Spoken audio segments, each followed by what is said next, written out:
안녕하세요. 저는 유저와 챗봇을 맡은 장희성이라고 합니다. 저는 DRF를 활용하여 유저의 CRUD 구현과 인공지능 라이브러리인 텐서플로우를 활용하여 챗봇을 구현하였습니다. 먼저 유저에 대해 설명드리겠습니다. DB의 경우 처음에는 마리아DB 도커 이미지를 풀하여 사용하다 새로운 환경에서 실행 시 새로 설치해야 하는 번거로움이 있었는데 아마존 RDS를 씀으로써 상시 데이터 베이스 접근과 사용이 용이하게 하였습니다. 다음은 유저 부분 코드입니다. 먼저 유저 모델을 통해 DB 탭을 생성하였고 DRF 특징 중 하나인 시리얼라이즈를 통해 클라이언트와 API 통신이 용이하게 하였습니다. 기본적인 CRUD 코드 또한 DRF를 사용하여 서버를 구축했으며 클라이언트와 연결을 했습니다. DRF를 채택한 이유는 RESTful한 서버를 쉽고 빠르게 만들 수 있어 채택했습니다. 위 그림은 화면과 연동하는 유저 뷰 코드입니다. 뷰 같은 경우는 클래스 베이스 뷰 방식이 아닌 직관적인 펑션 베이스 뷰를 사용하였습니다. 펑션 방식으로 리퀘스트를 메소드 방식마다 분류하여 구분함으로써 API를 최소화했습니다. 위부터 차례대로 유저 리스트를 불러오는 코드 회원과의 수정에 대한 부분, 회원 삭제에 대한 부분입니다. 쿼리문 같은 경우는 로우 쿼리가 아닌 ORM을 사용했습니다. ORM을 사용하는 이유는 저 직관적으로 비즈니스 로직에 더 집중할 수 있고 재사용 및 유지 보수의 편리성이 증가하여 사용하였습니다. 그리고 시리얼라이즈를 통해 JSON 타입으로 변환하여 클라이언트로 전송하였습니다. 다음은 로그인 중복 체크, 삭제, 검색 부분입니다. 로그인의 경우 ORM을 통해 리퀘스트로 들어온 이메일을 갖고 있는 객체를 불러와 패스워드를 비교 후 맞으면 성공하도록 만들었습니다. 중복 체크와 삭제, find의 경우도 로그인과 같이 ORM을 통해 그림과 같이 만들었습니다. 다음은 챗봇을 소개해드리겠습니다. 저희 챗봇은 일반적인 자유주제를 가지고 답을 생성하는 생성 모델이 아닌 질문에 대한 답을 DB에서 갖고 오는 검색 모델 챗봇을 채택했습니다. 다음은 저희 챗봇의 전체적인 구조입니다. 사용자가 클라이언트에게 질문을 던지면 클라이언트는 리퀘스트에 질문을 담아 서버로 던집니다.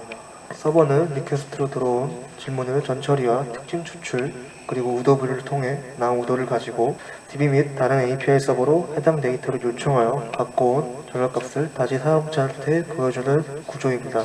이제 챗봇 모듈 개발에 대해 세부적으로 소개해드리겠습니다. 먼저 챗봇 구현에 앞서 저희가 만든 모델을 훈련시킨 데이터가 필요했습니다. 여러 오픈 데이터 사이트나 AI 허브 등 많은 데이터 사이트에서 데이터를 구하려고 하였으나 저희 시스템에 맞는 데이터를 찾기가 쉽지 않았습니다. 그래서 저는 직접 데이터를 만들었습니다. 데이터는 다음과 같습니다. 의도의 경우 저희 시스템에 맞게 날씨, 일정, 추천으로 나누었습니다. 질문지의 경우 사용자 입장이 되어 사용자가 이런 유형의 질문이 들어오겠구나 하고 생각을 하며 데이터를 만들었습니다. 그리고 인덴트에 맞게 라벨 작업도 진행하였습니다. 다음으로 질문으로 들어온 데이터를 저희가 필요한 키워드를 뽑아내고 분류하기 위한 단어 사전을 만들었습니다. 위의 코드는 단어 사전을 만드는 코드입니다.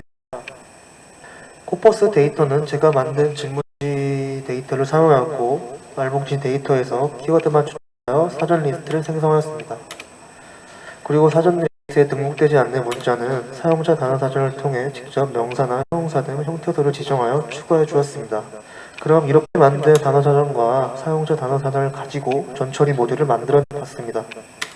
전처리 모듈에서는 형태소를 분석하여 전미사, 관계어 등 필요없는 형태소 제거와 분류어 제거 등을 실행하고 마지막으로 추출된 키워드를 단어 인덱스 시퀀스로 변환합니다. 이제 우도 분류 모델입니다. 먼저 단어 시퀀스 벡터의 크기의 경우 15로 설정하였습니다. 벡터의 크기를 15로 설정한 이유는 저희 질문지 데이터를 시퀀스 벡터로 변환하였을 때 최대 크기가 11을 넘지 않았기 때문에 넉넉히 15로 설정하였습니다. 이제 전처리 모듈을 통해 나온 인덱스 시퀀스를 패드 시퀀스 함수를 통해 단어 인덱스 시퀀스 벡터와 변환과 패딩 처리를 진행하였습니다. 그리고 훈련에 들어가기 전에 앞서 데이터셋은 학습용, 검증용, 테스트용을 7대 2대 1 정도로 나누어 생성하였습니다. 배치 사이즈의 경우 20으로 설정하였습니다. 이제부터 CNN 모델과 구조와 코드를 보시면서 설명드리겠습니다. 모델 구현은 텐서플로어의 케라스를 사용하였습니다.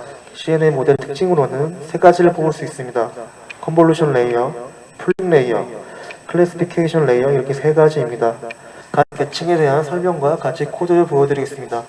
먼저 인베딩 된 시퀀스 벡터 결과를 입력값으로 받는 컨볼루션 레이어 합성곱 신경망입니다.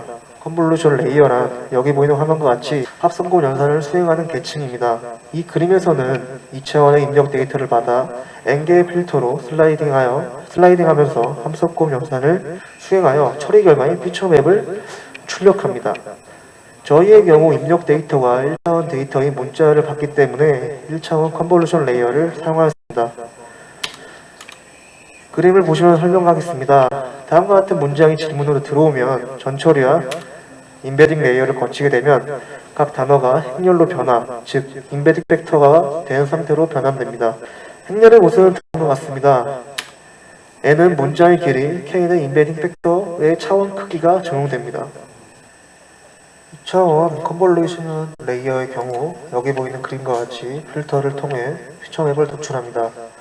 훈련 스텝의 경우 이 사진과 같이 필터를 통해 슬라이딩하며 이미지 전체를 행과 열로 전체를 훑는다면 저희 모델에서는 1차원 컨볼루션이기 때문에 위와 그림과 같이 훈련 스텝이 문자의 길이, 즉 열로 움직입니다.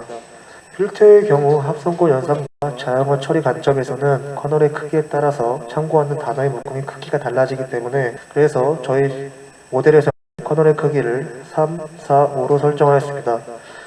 범위는 다음과 같이 같은 범위를 가지며 훈련을 시행하였습니다. 커널의 크기는 파라미터로 사용된 커널 사이즈를 통해 커널의 크기를 설정하였습니다. 이러한 합성고 연산을 통해 나온 피처 웹은 풀링 레이어로 전달됩니다. CNN 모델 구조에서 특징인 풀링 레이어란 컨볼루션 레이어에서 출력된 피처 웹을 입력으로 받아 풀링 연산을 수행합니다. 풀링 연산이란 피처맵에 있는 인베딩 팩터 값을 윈도우 크기만큼 서브 샘플링하여 피처맵의 크기를 줄이고 더 강인한 성질을 갖는 특징을 추출할 수 있게 합니다. 풀링 연산 방법 중에는 맥스 풀링 방법을 사용했습니다. 이렇게 서브 샘플링을 통해 차원 축소를 하는 이유는 오버를 막기 위해서입니다. 결론적으로 다음 이미지와 같이 풀링 레이어에선 풀링 연산을 통해 형태는 유지하면서 기존의 크기보다 작게 차원 축소를 하게 되면 강인한 성질을 가진 특징이 추출하게 됩니다. 나온 특징은 완전 연결 계층인 풀리 커넥티드 레이어에 전달해 줍니다. 제가 정의한 컨볼루션 레이어와 풀링 레이어 코드입니다. 다음과 같이 커널 사이즈별로 색을 생성하였습니다. 컨볼루션 레이어와 풀링 레이어를 통해 나온 출력값은 풀리 레이어인 쉽게 말해 클래시피케이션 레이어로 전달하기 위해 concatenated로 묶어 전달합니다. 히든 레이어인 댄스층에서는 그레디언트 소실을 방지하기 위한 활성함수 렐루를 사용하였고요. 출력층에서는 활성함수 소프트맥스와 의도분류가 날씨 추천 일정 총 3가지이기 때문에 출력 노드는 3으로 설정하였습니다. 이렇게 전대 모델 계층으로 모델 생성을 진행하겠습니다. 인풋은 레이어와 출력은 프리딕션스를 설정하였고요. 마지막으로 생성된 모델을 컴파일하는 데는 옵티마이저는 아담을 사용하였고 손실함수는 라벨링 데이터가 1번은 날씨, 2번은 추천, 3은 일정처럼 카테고리컬 데이터이기 때문에 스파스 카테고리컬 크로스 엔트로피를 사용하였습니다. 그리고 클래스 모델을 평가하기 위해 매트릭스에 어큐러시를 추가하였습니다. 모델 학습과 같은 경우 훈련 스텝과 검증셋을 사용하였고 그는 5회 실시하였습니다. 이들 를 저장하고 훈련을 진행하였습니다. 훈련 시 어큐러시가 오버피팅이 일어났습니다. 아무래도 오버피팅이 일어난 주요 원인은 저희 데이터가 굉장히 단조롭고 데이터 양이 적은 게 원인이 되었습니다. 그래서 오버피팅을 방지하기 위한 방법으로는 데이터를 늘리거나 드랍아웃률을 높이는 방법 중 저 같은 경우 드랍아웃을 초기 설정인 0.5에서 0.65로 다시 설정하였고 에포크 또한 5회에서 10회로 설정하여 오버피팅을 방지하였습니다. 그 결과 어큐리시는 98%에 정도 나오고 순신율은 3% 정도 나와 어느 정도 준수한 성능을 가지는 머신이 나온 걸 확인할 수 있습니다. 이 머신을 가지고 우도 분류를 시작하겠습니다. 해당 코드는 머신을 가지고 우도 분류를 하는 모듈입니다. 전처리 그리고 머신을 통해 특징을 추출하며 해당 특징에 대한 라벨을 매칭시켜 리턴합니다. 그 다음은 잠고 뷰 코드입니다. 클라이언트 리퀘스트로 질문지와 고유키가 들어옵니다. 이 키에 대한 내용은 화면 설명 때 따로 말씀드리도록 하겠습니다. 일단 질문 들어온 데이터를 전처리 모듈과 우도분류 모듈을 통해 결과가 날씨 일정 추천 이렇게 나오게 하였습니다.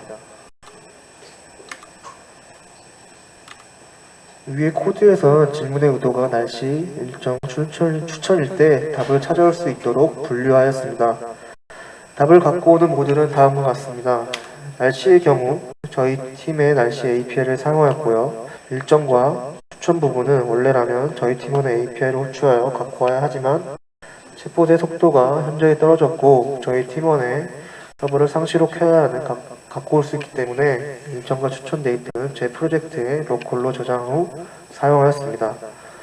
답을 리턴하는 모듈은 다음과 같습니다. 리퀘스트 안에 해당 문자에서 오늘, 내일, 모레라는 문자를 등록 여부를 파악하여 해당 날짜에 대한 날씨가 나오게 설정하였고 투두 일정 또한 날짜를 분류하여 해당 날짜의 일정을 갖고 올 수 있도록 하였습니다. 추천 블록 같은 경우 개발자에 대한 추천사항, 다이어트에 대한 추천사항을 갖고 분류하여 갖고 올 수 있도록 하였습니다. 답을 리턴하는 모듈에서는 답을 갖고 온 뒤 보시는 코드와 같이 리퀘스트에 들어온 키와 함께 다시 JSON 형식으로 리턴하였습니다. 여기까지 서버에 관한 코드 설명이었습니다. 챗봇 화면 코드입니다. 챗봇 UI의 경우 리액트 심플 챗봇을 사용하였습니다. 보시면 챗봇의 기본 시나리오입니다. 유저가 질문이 들어오면 트리거를 통해 앤서로 이동하고 앤서저는 에스크 컴포넌트에서 답을 갖고 오는 형식입니다. 에스크 컴포넌트를 보시겠습니다. 프롭스에 저장된 질문과 키를 서버로 보냅니다. 여기서 키는 해당 질문에 대한 답을 분류하여 스테이트에서 갖고 올 수 있도록 부여하였습니다. 그리고 아래에 보이시는 퍼스트 앤서의 경우 시점 오류가 발생하여 만든 컴포넌트입니다. 이펙트가 실행되고 스테이트의 프롭스가 변경되었을 때 렌더링이 실행되어야 되는데 스테이트가 변경되기 전에 렌더링이 실행되어 해당 코드가 오류가 났습니다. 이러한 시점 오류를 해결하기 위해 맨 처음 컴포넌트 실행 시 퍼스트 앤서를 실행시켜 스테이트의 값을 미리 서버로부터 받아오게 하여 위 오류를 방지하였습니다. 해당 화면은 정상적으로 작동하는 챗봇 화면입니다. 마지막으로 이번 프로젝트를 하며 아쉬운 점이라 하면 우도 분류 모델뿐만 아닌 LST 모델을 활용하여 개체명 인식을 통해 좀 더 정확한 챗봇을 만들고 싶었지만 시간적 여유가 없어 완성을 못 시킨 점이 아쉬웠습니다. 이런 아쉬운 점은 개인적인 프로젝트를 진행하며 좀 더 정확한 챗봇을 만들 계획입니다. 여기까지 챗봇 구현과 유저를 맡은 장희성이었습니다. 감사합니다.